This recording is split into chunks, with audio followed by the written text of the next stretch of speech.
Sustainability mean within the concept, within the confines, or within the field of telecommunications? What do we mean by sustainability?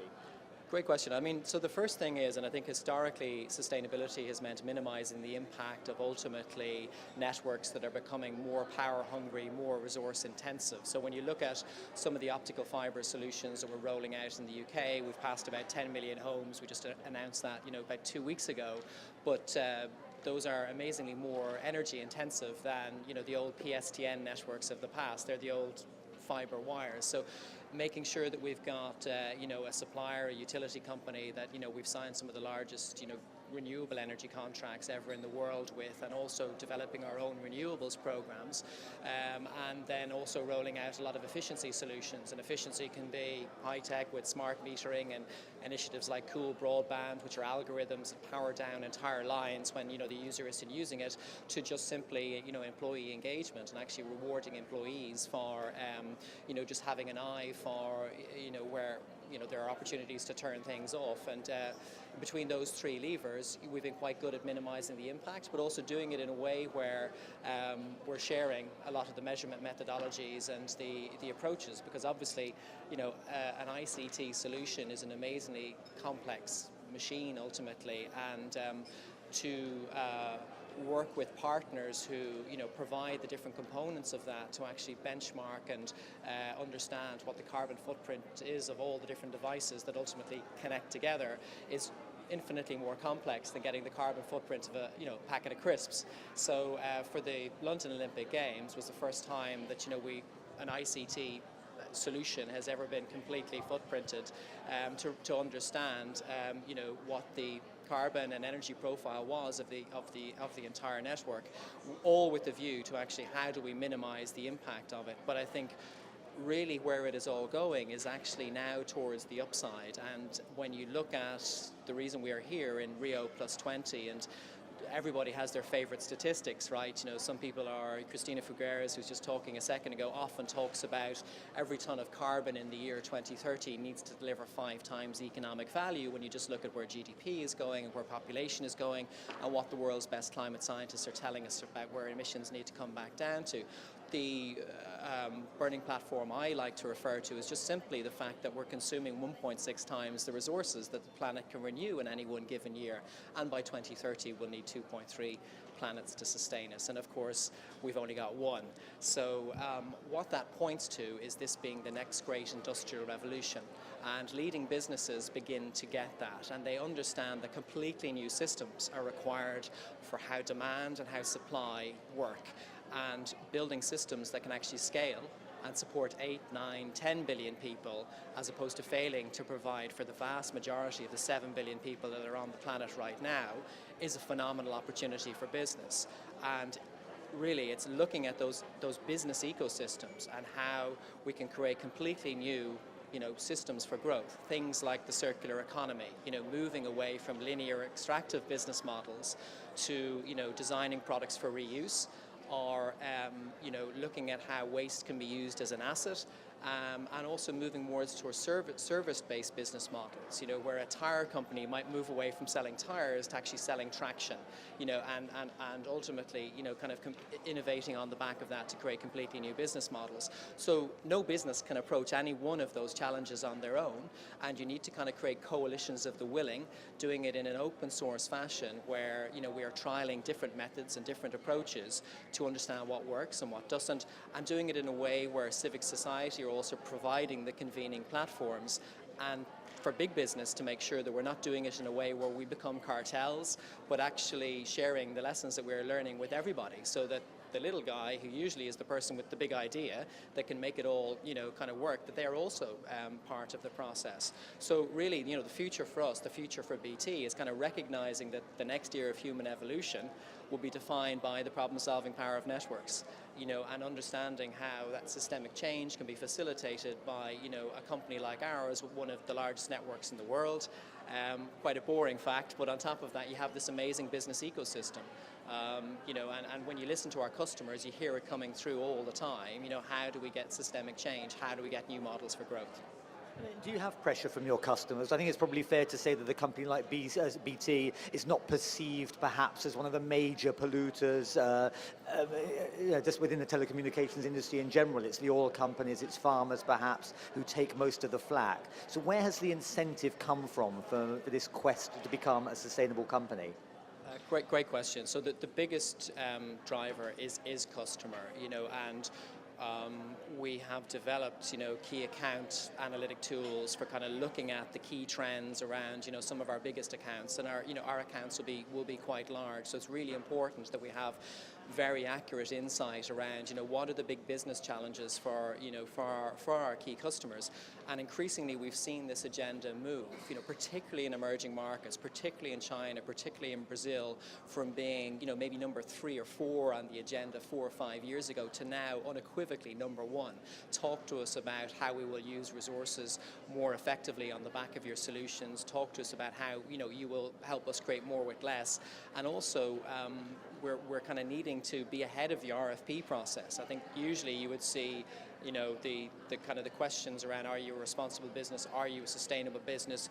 Can you measure the water footprint, the carbon footprint of your technology, to actually being, really far ahead of the RFP process and actually working with businesses to shape the requirements and understand what these completely new systems and models for growth actually look like.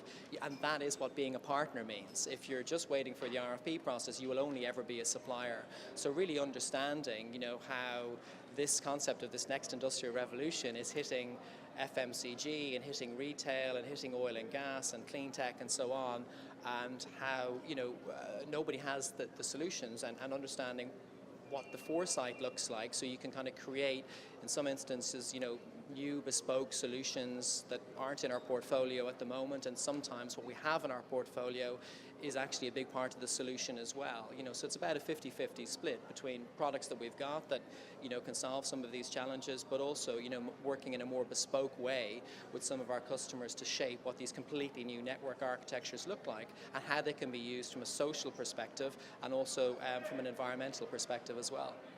I mean, talking to yourself and representatives of other industries here at Rio+20, the wine industry, the motor industry, all seem to have taken on board the need, the obligation to develop sustainable industries.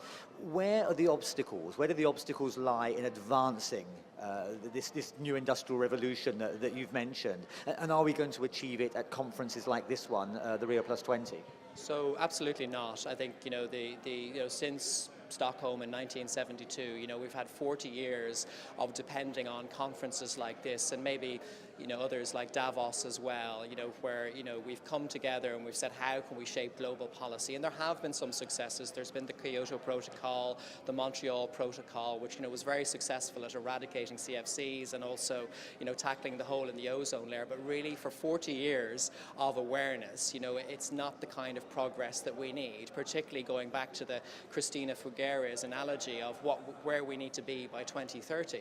So we need to find new convening platforms, and increasingly what we're seeing is business working together with civic society to not wait for the next big convention to come around, to actually start delivering completely new systems.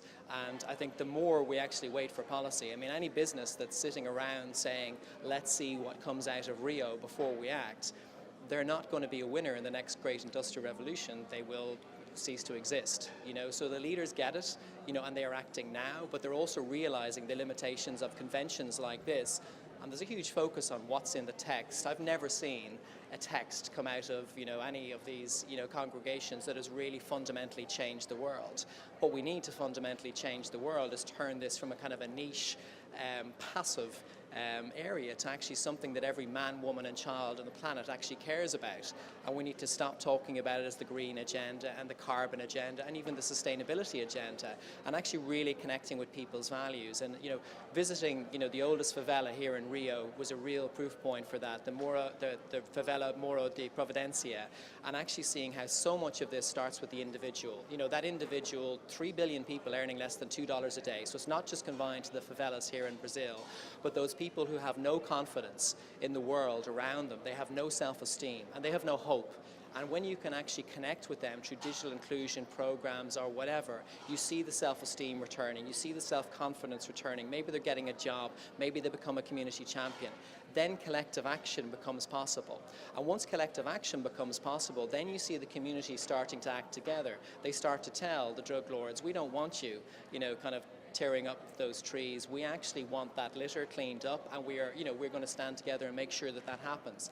Then you get to the next phase, which is, environmental empathy is actually possible. So I think unless we appreciate that we need to fix the social issues first and create systems which actually tackle that, starting with the individual, then environmental empathy will actually be possible. But it needs to come from the community, not be done to them. And also, that will provide us with enough grassroots activation to provide the bottom-up pressure on the political system. Because I think politicians, look at the world leaders that aren't here. Why are they not here? And if there was enough of their constituents saying, this is the number one thing I want you to deal with when you are in power. If you say you're going to be the most green government ever, and you don't deliver, you will be hearing from me. And all the vociferous letter writers that are objecting to renewables programs at the moment in their communities, which is great, but it needs to be an informed debate, that same pressure will be actually provided to government to deliver policies that can actually, catch up with business at that stage, because I think that's how long it will take. But also the brands that don't get it, the businesses that don't invest in this area, and rewarding businesses that are investing in this area. So I think that, ultimately that grassroots activation is what will change the world, and that businesses working with civic society, trying to reach the individual, create new social structures, will be way more effective, as the planet goes for 8, 9, 10 billion people, and, completely new social and environmental systems are required. So we should generally be optimistic outside of the conference centres, do you think? I think the reason for optimism is that, there's the frustration from business and civic society who are here looking at, what's happening with the text and who's not here and everything else. They're saying, well, fine, that's told us everything we need to know. Now we are going to go away, and we're going to start actually pulling together coalitions of the willing and actually delivering. We will run pilots and we will test some of the assumptions. We may get it wrong, but it will be a continuous feedback loop, and we will keep trying to, drive change to our entire business ecosystem. And we kind of realize now, that conventions like this won't, shape the future. So we need other platforms to shape the future. And that in itself is actually a positive outcome. But I tend to be a little bit more of an optimist than other people. Okay, that's lovely. Thank you.